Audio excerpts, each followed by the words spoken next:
Hello दोस्तों, हमारे channel science की दुनिया में आप सभी का स्वागत है।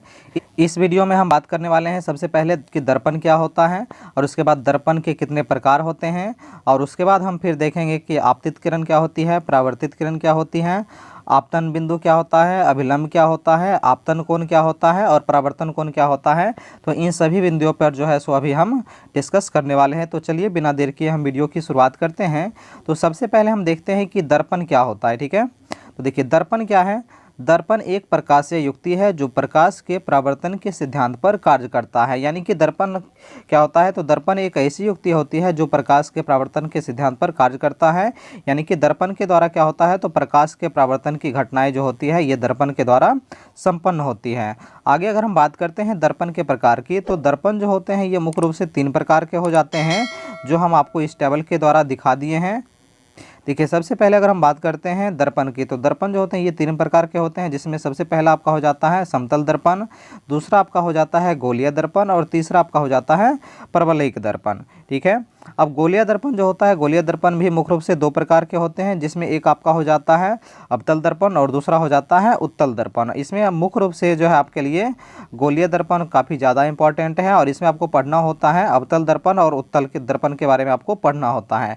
इस वीडियो में हम आपको अवतल दर्पण और उत्तल दर्पण के बारे में डिटेल से तो नहीं बताने वाले हैं, और अगला जो वीडियो आएगा उसमें हम आपको अवतल दर्पण और उत्तल दर्पण के भी बारे में बता देंगे और साथ ही साथ अवतल दर्पण और उत्तल दर्पण में क्या क्या अंतर होता है उसको भी हम बता देंगे। ठीक है, तो चलिए इस वीडियो में हम अगले पॉइंट की बात करते हैं। अगर हम बात करें सबसे पहले कि आपतित किरण क्या होती है, तो देखिए इसके बारे में हम आपको एक फ़ोटो के माध्यम से सबसे पहले समझा देते हैं, उसके बाद अगर हम इसको आपको बताएंगे तो आप एक ही बार में समझ जाएंगे। देखिए सबसे पहले अगर हम बात करते हैं आपतित किरण की, आपतित किरण क्या होता है, तो कोई भी एक समतल सतह है या फिर चमकीला सतह है या फिर मान लीजिए समतल दर्पण है, यहाँ पे हम समतल दर्पण का उपयोग कर रहे हैं। तो समतल सतह पर अगर मान लीजिए जो प्रकाश की किरण पड़ती है, तो समतल सतह पर आने वाली प्रकाश की किरण को ही क्या कहा जाता है, आपतित किरण कहा जाता है। और समतल सतह से टकरा करके लौटने वाली प्रकाश की किरण को क्या कहते हैं, परावर्तित किरण कहते हैं। ठीक है, या फिर किसी चमकीले सतह पर आने वाली प्रकाश की किरण को आपतित किरण कहा जाता है और चमकीले सतह से टकरा करके लौटने वाली किरण को क्या कहते हैं, परावर्तित किरण कहते हैं। ठीक है, और आपतित किरण जिस बिंदु पर आती है उसे हम आपतन बिंदु कहते हैं। और आप उसके बाद अगर हम बात करते हैं अभिलंब की, ठीक है, अभिलंब क्या होता है, तो समतल या चमकीले सतह पर जो लंबवत खींची हुई सीधी रेखाएं होती है इसे ही हम क्या कहते हैं, अभिलंब कहते हैं।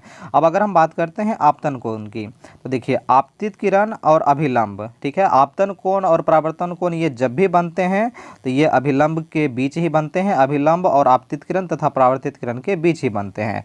अगर हम बात करते हैं आपतन कोण की, तो देखिए आपतित किरण और अभिलंब के बीच बने इस कोण को क्या कहा जाता है, आपतन कोण कहा जाता है और इसे हम आई से सूचित करते हैं।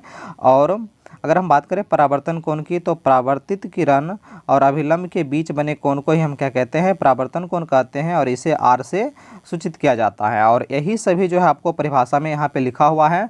अब देखिए इसको हम आपको पढ़ के बता देते हैं। देखिए आपतित किरण क्या होता है, तो अभी तुरंत हम आपको बताए हैं कि दर्पण के सतह पर पड़ने वाली किरण को ही क्या कहते हैं, आपतित किरण कहते हैं। दर्पण के सतह पर पड़ने वाली किरण को आपतित किरण कहते हैं। परावर्तित किरण क्या होता है, तो दर्पण के सतह से टकराकर लौटने वाली किरण को परावर्तित किरण कहते हैं।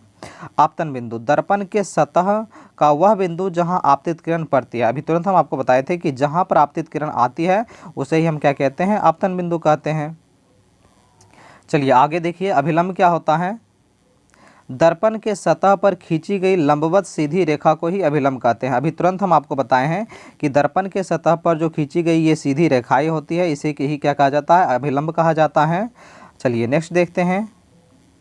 अब देखिए अभिलंब के बारे में क्या कहा गया है, अभिलंब के बारे में कहा गया है कि अभिलंब दर्पण के साथ 90 डिग्री का कोण बनाता है। देखिए बिल्कुल सही बात है। अगर हम बात करते हैं दर्पण की, तो देखिए ये दर्पण का सतह हो जाता है और ये दर्पण के सतह के साथ जो होता है ये अभिलंब कितने डिग्री का कोण बनाता है, तो ये 90 डिग्री का कोण बनाता है। अब आगे देखिए आपतन कोण क्या होता है, तो आपतित किरण और अभिलंब के बीच के कोण को ही क्या कहते हैं, आपतन कोण कहते हैं। आगे देखिए परावर्तन कोण, परावर्तित किरण और अभिलंब के बीच के कोण को परावर्तन कोण कहते हैं। यानी कि परावर्तित किरण और अभिलंब के बीच के कोण को ही क्या कहा जाता है, तो परावर्तन कोण कहा जाता है। ठीक है, तो चलिए इस वीडियो में जो है सो हम देखें सबसे पहले कि दर्पण क्या होता है, उसके बाद दर्पण कितने प्रकार के होते हैं और दर्पण से जुड़े जो भी महत्वपूर्ण बिंदु थे जैसे आपतन कोण, परावर्तन कोण, आपतित किरण, परावर्तित किरण, इस सभी को हम आपको समझा दिए हैं। अगर यह वीडियो आपके लिए हेल्पफुल रहा हो तो आप इस चैनल को सब्सक्राइब जरूर कर लीजिएगा, ठीक है।